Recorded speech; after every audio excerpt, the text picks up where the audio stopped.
Hello friends, मैं अनु सोलंकी आप सभी का लर्निंग एम्पायर में स्वागत करती हूँ। आज हम पढ़ेंगे एग्जीक्यूटिव। एग्जीक्यूटिव होता क्या है, बेसिकली ये किसका पार्ट है। अगर हम गवर्नमेंट की बात को ध्यान में रखें तो गवर्नमेंट के कुछ ऑर्गन्स होते हैं जिसके बारे में हम यहाँ पर पढ़ेंगे। ठीक है, ये हमारे गवर्नमेंट के 3 ऑर्गन्स हैं, 3 organs of government: legislature, executive और जुडिशरी। अब इसमें क्या होता है, लेजिस्लेचर को हम क्या बोलते हैं, विधान पालिका भी बोलते हैं। जो हिंदी मीडियम के स्टूडेंट हैं उनके लिए मैं बीच बीच में हिंदी का टर्म भी यूज़ कर दूंगी और एक्सप्लेनेशन तो मैं हिंदी में ही कर रही हूँ ताकि दोनों मीडियम के स्टूडेंट्स के लिए ये बेनिफिशियल रहे। तो होप कि आपके लिए ये बेनिफिशियल रहेगा। तो लेजिस्लेचर यानी कि विधान पालिका जो होती है, एग्जीक्यूटिव जो कार्यपालिका होती है, जुडिशरी यानी कि न्यायपालिका। लेजिस्लेचर क्या करती है यानी कि विधान पालिका क्या करती है, कानून बनाती है, लॉज बनाती है। और एग्जीक्यूटिव क्या करती है, इसको एग्जीक्यूट करती है यानी कि इम्प्लीमेंट करती है। कार्यपालिका का क्या काम होता है, कानूनों को आगे इम्प्लीमेंट करना। और जुडिशरी उसको क्या करती है, उसको एक लीगल फॉर्मेशन में कन्वर्ट करती है यानी उसको कॉन्स्टिट्यूशन में ऐड करना। ठीक है, तो ये सारे लीगल काम जो कौन करता है, वो न्यायपालिका यानी कि हमारी जुडिशरी करती है। तो ये थे हमारे 3 organs of government: legislature, executive और जुडिशरी। लेजिस्लेचर क्या करती है यानी कि लेजिस्लेचर जो है लॉज बनाती है, एग्जीक्यूटिव उसको इम्प्लीमेंट करती है और जुडिशरी उसको लीगल फॉर्मेशन में चेंज करती है।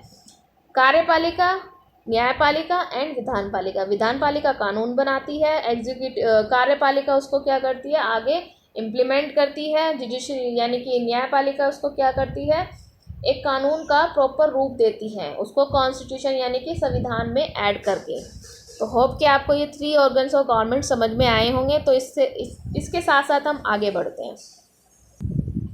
बेसिकली हम इस चैप्टर में एग्जीक्यूटिव के बारे में बहुत ज़्यादा पढ़ेंगे कि एग्जीक्यूटिव के टाइप्स क्या होते हैं, फंक्शन क्या होते हैं और डिफरेंट टाइप्स के एग्जीक्यूटिव जो अलग अलग डिफरेंट कंट्रीज़ में यूज़ किए जाते हैं, तो वो भी हम इसमें पढ़ेंगे। तो फर्स्ट ऑफ ऑल एग्जीक्यूटिव होता क्या है, the organ of government that look after the implementation and administration of government. तो बेसिकली ये गवर्नमेंट का ऑर्गन है जो लॉ हम बनाते हैं यानी कि जो लेजिस्लेचर लॉ बना रही है उसको वो इम्प्लीमेंट करता है।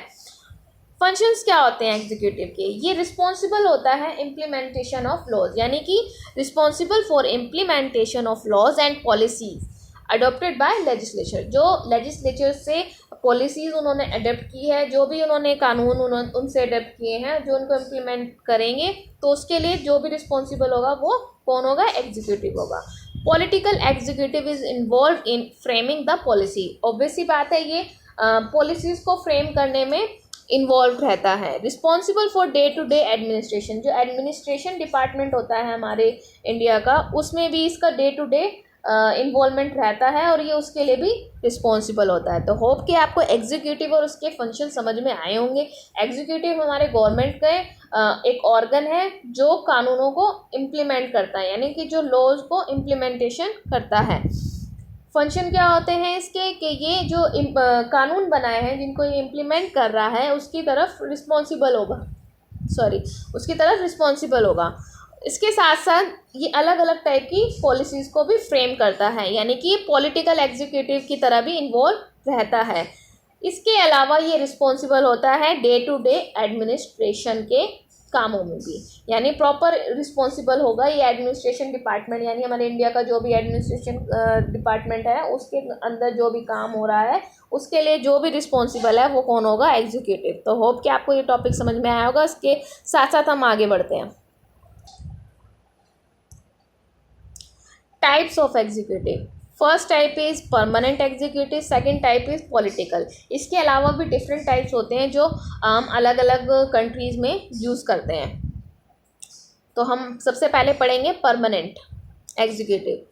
परमानेंट एग्जीक्यूटिव क्या होता है, civil servants who responsible for day to day administration and they do not change with every election. Okay, and political executive क्या होता है, president, prime minister and ministers who are responsible with framing of policy. They change after every election and it's not permanent like civil servant. तो basically permanent executive कौन होते हैं, जो civil servants होते हैं, जो रिस्पॉन्सिबल होते हैं day to day administration work में। They do not change with every election. हाँ जी मेरे बच्चे ध्यान से सुनिएगा, they do not change with every election, यानी कि ये हर इलेक्शन के साथ चेंज नहीं होते हैं। जो सिविल सर्वेंट होते हैं वो हर इलेक्शन के साथ थोड़ी ना चेंज होते हैं। उसके बाद आता है political executive, president, prime minister and minister who are responsible with framing of policy, यानी जो हमारे पॉलिटिकल लीडर्स होते हैं जो पॉलिसीज़ को फ्रेम करते हैं वो पॉलिटिकल एग्जीक्यूटिव के अंडर आते हैं। तो बेसिकली ये जो होते हैं, ये जो पॉलिटिकल लीडर्स हैं वो एवरी इलेक्शंस चेंज होते हैं। And it's not permanent like civil servant, यानी जो सिविल सर्वेंट जो परमानेंट पोजीशन पे होते हैं ये उनकी तरह नहीं है कि ये परमानेंट रहेंगे, ये हर इलेक्शन यानी 5 साल बाद इनको चेंज होना ही है। तो डिफ्रेंशिएट करेंगे, तो अगर डिफ्रेंशिएट में आ जाए तो आप लिख सकते हैं परमानेंट एग्जीक्यूटिव क्या होता है, जो सिविल सर्वेंट्स होते हैं। तो इसके आप एग्जांपल्स भी दे सकते हो, जो यूपीएससी हेल्ड करता है एग्ज़ाम, आईपीएस आईएएस के एग्ज़ाम जो भी हेल्ड करता है, तो वो जो पोजीशन पे आते हैं ऑफिसर्स उनको हम सिविल सर्वेंट्स के अंदर डालते हैं। तो बेसिकली जो सिविल सर्वेंट होते हैं वो एडमिनिस्ट्रेशन डिपार्टमेंट के हर वर्क में रिस्पॉन्सिबल होते हैं और ये चेंज नहीं होते हैं एवरी इलेक्शंस के साथ, ठीक है। इनकी पोजीशन जो है वो परमानेंट होती है। पॉलिटिकल एग्जीक्यूटिव क्या होता है, पॉलिटिकल एग्जीक्यूटिव में क्या हम देखेंगे कि इसके अंदर पॉलिटिकल लीडर्स आते हैं और ये हर इलेक्शन के साथ चेंज होते हैं। आप परमानेंट एग्जीक्यूटिव क्या होते हैं, परमानेंट होते हैं, वो चेंज नहीं होते हैं। डिफरेंट टाइप्स ऑफ एग्जीक्यूटिव, अब हम देखेंगे कि अलग अलग कंट्रीज जो हैं कैसे अलग अलग एग्जीक्यूटिव को कैसे फॉलो करती है। Different countries have different types of executive. In India, president is the ceremonial head and prime minister is the head of government. Basically, India में जो प्रेसिडेंट होता है वो फॉर्मल हेड होता है और जो प्राइम मिनिस्टर है वो हेड ऑफ द गवर्नमेंट होता है। Taking major decision, whereas in USA president is the head of government and he takes major decision. He is not a ceremonial head, basically formal head. यानी कि जो India है, India में president जो होता है वो हेड होता है स्टेट के लिए और वो सिर्फ एक सेरेमनी यानी कि फॉर्मल हेड होता है हमारी कंट्री के लिए। हमारी कंट्री का जो भी वर्क है या फिर ये कह लीजिए कि जितना भी हर तरह के जो काम है प्राइम मिनिस्टर के, गवर्नमेंट से रिलेटेड जितने भी काम है वो प्रेसिडेंट ही आगे देख रेख करता है। जैसे कि आप देख सकते हैं कोरोना वायरस के थ्रू हम जब भी देखते हैं कि मोदी जी हमें संबोधित करने आते हैं, हमारे प्रेसिडेंट नहीं आते, क्योंकि वो हेड ऑफ द गवर्नमेंट है और वो हेड ऑफ द स्टेट है। अगर पर्टिकुलर एक स्टेट में कोई प्रॉब्लम आएगी तो मे बी प्रेसिडेंट हमें संबोधित करें, लेकिन ये ऑल ओवर कंट्री की बात है, ऑल ओवर गवर्नमेंट की बात है, तो फिर वो उसको कौन संबोधित करेंगे, प्राइम मिनिस्टर करेंगे और ये ही मेजर डिसीजन लेते हैं अपनी कंट्री के लिए।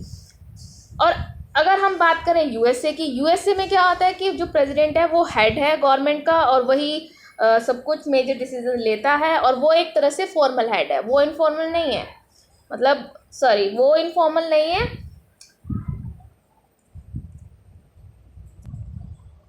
मतलब ओवरऑल जो पावर है वो प्रेसिडेंट के हाथ में होती है और वो फॉर्मल हेड नहीं है। जैसे कि हमारे इंडिया में होता है कि वो फॉर्मल हेड होते हैं प्रेसिडेंट, वहाँ पे जो प्रेसिडेंट है वो फॉर्मल हेड नहीं है। नेक्स्ट टॉपिक देखेंगे, there are different types of executive. 3 types के होते हैं, parliamentary form of executive, semi presidential form of executive and presidential form of executive. तो 3 टाइप्स के हमारे एग्जीक्यूटिव हैं जो आपकी स्क्रीन पर नज़र आ रहे हैं। तो अब हम इनके बारे में 1 बाय 1 पढ़ेंगे। Parliamentary form of executive, semi presidential form of executive, presidential form of executive. तो फर्स्ट हम पढ़ेंगे parliamentary system of executive. Prime minister is the head of government. ध्यान रखिएगा, प्राइम मिनिस्टर जो है हेड ऑफ द गवर्नमेंट होता है, president यहाँ पे हेड ऑफ द स्टेट होता है। प्रेसिडेंट यहाँ पर एक फॉर्मल पोजीशन में होता है। प्राइम मिनिस्टर जो होता है अकाउंटेबल होता है लेजिस्लेचर के थ्रू, यानी कि उसको जवाबदेही होती है लेजिस्लेचर में। एग्जाम्पल इसकी जो जहाँ पर ये यूज़ किया जाता है, इंडिया, कनाडा एंड इटली, ठीक है। यानी कि जो पार्लियामेंट्री सिस्टम है हमारे एग्जीक्यूटिव का, उसमें क्या है, पीएम जो है हेड होता है, प्रेसिडेंट पीएम किसका हेड होता है, गवर्नमेंट का हेड होता है, और प्रेसिडेंट किसका हेड होता है, हेड ऑफ द स्टेट, और ये अकाउंटेबल होता है लेजिस्लेचर के थ्रू। और ये कहाँ पर यूज़ होता है, India, Canada and Italy. Hope कि आपको समझ में आया होगा। तो हम नेक्स्ट की तरफ बढ़ते हैं।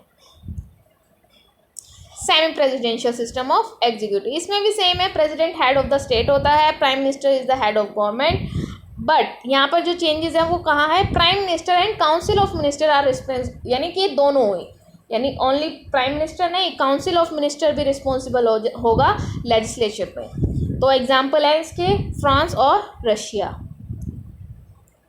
Now presidential system of executive, president जो होता है वो यहाँ पर हेड ऑफ गवर्नमेंट होता है और हेड ऑफ कंट्री भी होता है।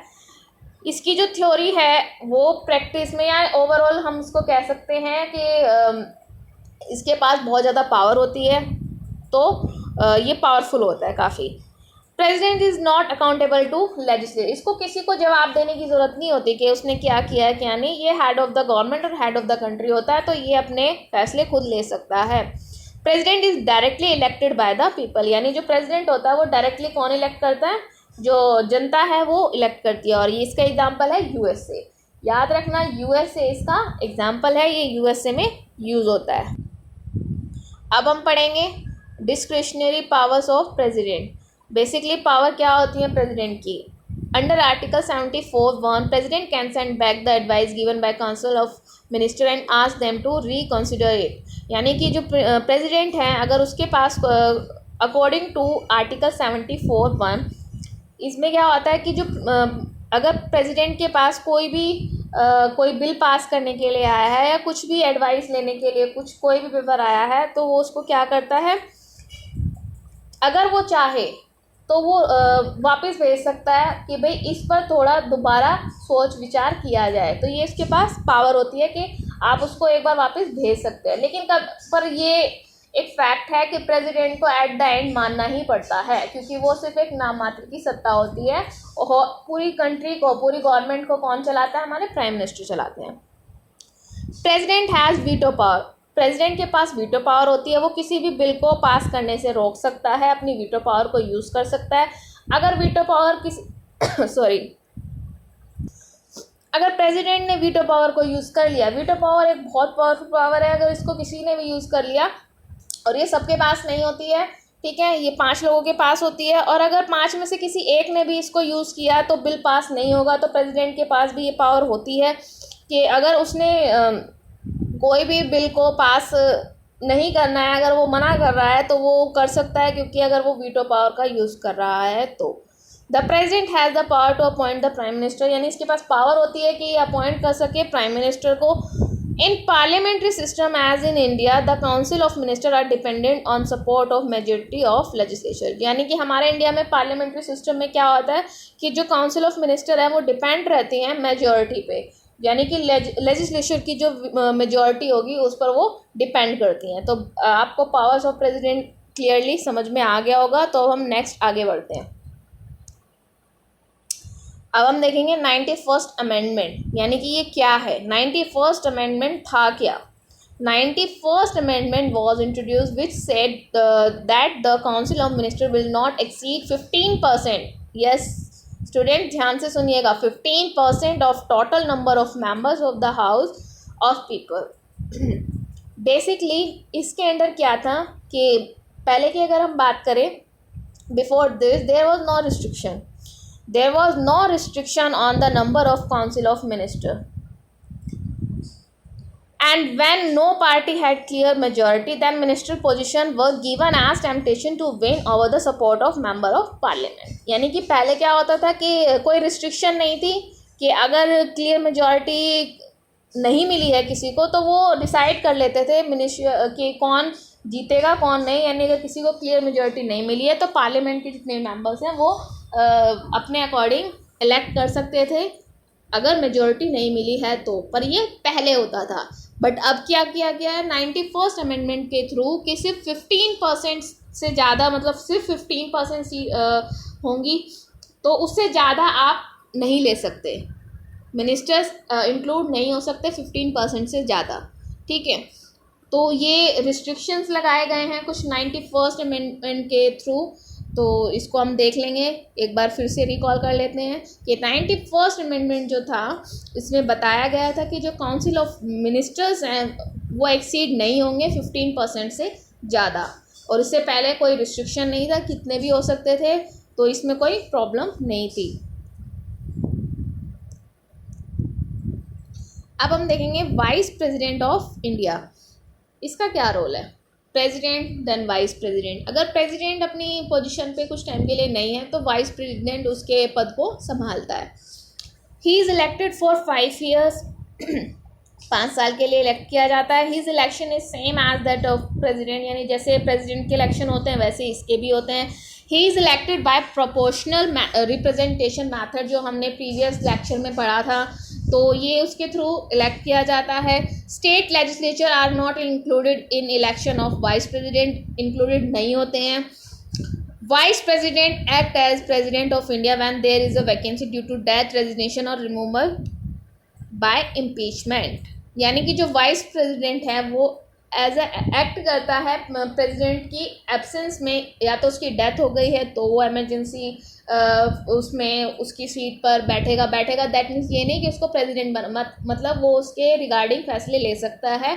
जो एक प्रेसिडेंट काम करता है वो उसके रिगार्डिंग ले सकता है, यानी उसको एक तरह से रिप्लेस कर रहा है, लेकिन उसकी पोजीशन पे प्रॉपर उसको प्रेसिडेंट की पोजीशन नहीं मिलती है कि वो वाइस प्रेसिडेंट ही है, बट वो एक्ट करता है एज अ प्रेसिडेंट।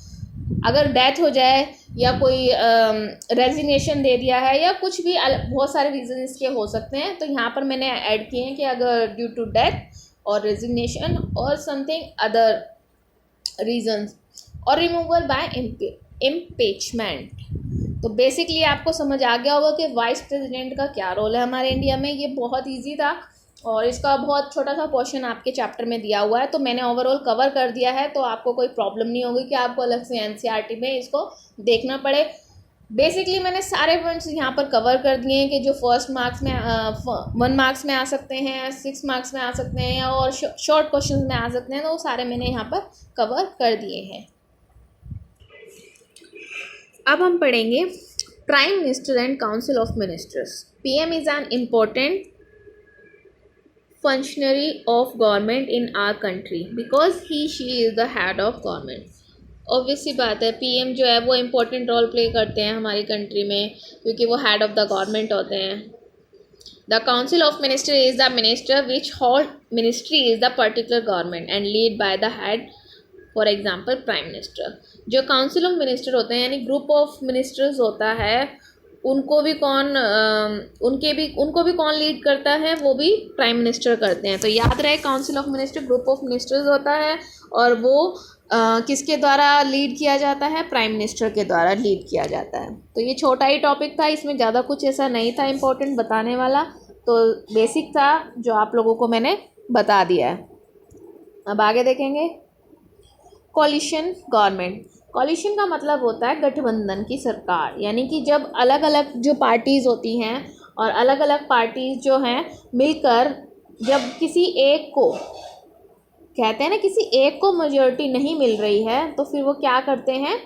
अलग अलग पार्टीज़ जो हैं मिलकर एक सरकार बनाती हैं। ठीक है,